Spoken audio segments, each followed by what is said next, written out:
7h, 9h, Nikos Aliagas sur Europe 1.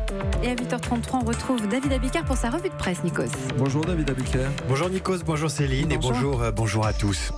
Alors ce matin, la presse, c'est un peu la carte et le territoire. La carte de France des blocages, des barrages, des points noirs. Bref, le mode d'emploi de ce samedi 17 novembre en gilet jaune. Et tandis qu'une partie de la presse géolocalise les blocages, les barrages, les filtrages, l'autre essaie encore de comprendre qui sont les gilets jaunes. Un objet social non identifié pour l'opinion. Idem dans les Échos qui décortiquent un mouvement social inédit. Un mouvement que le sommet n'a pas vu venir. Ce qui m'amène à vous parler d'une innovation présentée ce matin par Le Point. C'est une semelle flexible, intelligente, à l'écoute de ce qui se passe sur le terrain, sous vos pieds. Dans la chaussure, elle transmet à votre smartphone les informations qu'elle a collectées pendant votre course ou votre marche. Alors l'objectif, c'est évidemment la santé du jogger, mais Imaginez que ceux qui nous gouvernent aient des semelles avec des capteurs qui leur disent ce qui se passe en bas, au ras des pâquerettes. Les Anglais auraient peut-être vu arriver les conséquences politiques folles du Brexit, dont il est question en une du Figaro. La mairie de Marseille aurait mieux mesuré l'urgence du logement indigne, dont on parle ce matin dans Libération. Et peut-être, qui sait, le gouvernement aurait-il mieux anticipé avec ses semelles ce qui va se passer demain sur le bitume. Car j'étais sur la route toute la sainte journée. Et on commence avec la une de Marianne qui joue la provoque, David. Ce peuple qui pue le diesel, un peuple méprisé par les partis, par les médias, un peuple assommé par la fiscalité, titre Marianne. Ça cogne. Pas besoin pour l'hebdo d'aller chercher très loin qui sont les gilets jaunes. C'est le peuple qui a disparu des radars, sauf peut-être de ceux qui le verbalisent. Ce peuple qui s'est mobilisé via Facebook, nouveau vecteur des révoltes locales, et se rassemble sur la nouvelle place du village, le parking. Et gare à ceux qui y voient une recomposition des extrêmes derrière leur volant. Non, ce sont des citoyens, poursuit Marianne. Des citoyens qui n'ont pas d'autre choix que la conduite. Et les enquêtes disent non seulement la fracture entre le politique et le terrain, elles disent aussi la fracture entre ceux qui ne porteront pas le gilet. Les urbains, CSP+, et les moins de 35 ans. Et puis les autres, issus de milieux populaires, issus des villes moyennes ou de la campagne. Et dans cette France ignorée, il n'y a pas que des conducteurs en colère, il n'y a pas que des gilets jaunes, il y a aussi des maires, ils font la une du monde. Les maires que Macron n'ira pas rencontrer le 22 novembre prochain au Congrès des maires de France, 50% d'entre eux annoncent vouloir renoncer à leur écharpe tricolore, selon l'enquête du Cevipof réalisée auprès de 5000 d'entre eux. Alors pourquoi les maires n'y vont plus?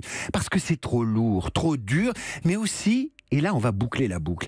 Mais aussi parce que les administrés, c'est-à-dire nous les Français, nous comportons de plus en plus comme des consommateurs capricieux, exigeants, individualistes. Ces comportements égoïstes et inciviques, on les retrouve dans le point de cette semaine qui parle non pas de guerre des gilets jaunes, mais de guerre du bitume. Une guerre provoquée par les nouveaux moyens de déplacement du bobo. Et vous parlez des trottinettes, des monoroues, des gyropodes et autres planches électriques, David. Eh ben oui, c'est ça. Le point décrit combien la cohabitation déjà complexe entre les bus, les vélos, les voitures et les scooters se complique avec les usagers de ces nouveaux engins. Vous prenez la révolution numérique, le déclin de la voiture en centre-ville, la montée en puissance des batteries électriques, l'extension des zones piétonnes et le fait qu'en 2050, 70% de la population mondiale vivra dans des mégalopoles.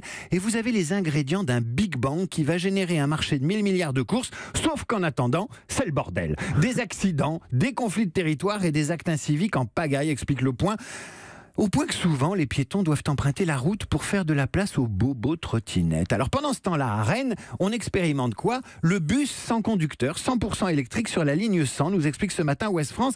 Et ces expérimentations, il y en a partout en France, malgré les blocages de demain. La société est malgré tout mobile, plus mobile qu'on ne le croit. Les usagers des trottinettes, les cyclistes, les usagers des transports électriques et demain des bus sans chauffeur, tous ces gens-là, ils mettent pas de gilet vert pour dire combien la transition énergétique leur profite. C'est pourtant cette France-là que le pouvoir politique doit réconcilier avec l'autre et c'est pas facile. Pourquoi? Parce que la France n'est pas la Suisse.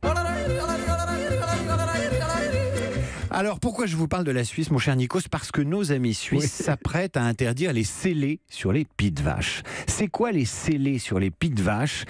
Le scellement des pies, ça consiste à leur boucher les pies avec de la colle pour éviter l'écoulement du lait pendant les concours et les foires agricoles, parce que ça fait pas beau. En clair, c'est pour que les vaches, elles aient de bons gros tétés au moment d'être montrées au public. Eh bien, à la demande des écologistes, ça va cesser. Et vous voyez, on a ici un exemple de la synthèse parfaite entre la tradition et le progrès. On n'interdit pas l'exploitation de la vache, on n'interdit pas les concours agricoles parfois critiqués, on demande juste un petit sacrifice pour améliorer le bien-être animal. Bref, on a ici un exemple de conflit réglé dans une démocratie apaisée. Suivez mon regard.